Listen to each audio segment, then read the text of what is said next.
the chair. वहाँ से chair की Who the heck? जनाब चेयरमैन इनका पूरा रिकॉर्ड बुलवाएं, इनकी सर्विस का पूरा रिकॉर्ड बुलवाएं। Privilege breach हुआ है. As an MNA, he has breached my privilege. He is questioning me. This member of the committee is questioning me.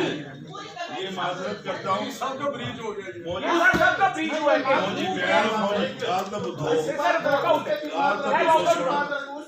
ये क्या मतलब है? हम यहाँ पे पेश हुए हैं. ये कोई बात है? हर जगह कोई पर दिक्कत है?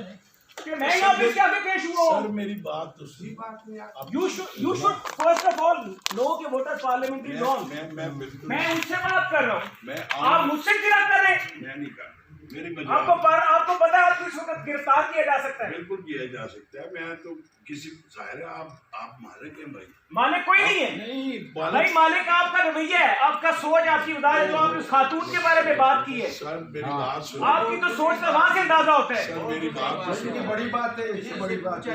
मेरी बात This is not on. मेरी अर्ज तो सुनो आपने यहाँ पे सबको समझ लिया कि हम यहाँ पे कोई मतलब जिसका मर्जी करें. मेरी अर्ज तो सुनने आपने क्वेश्चन किया मैं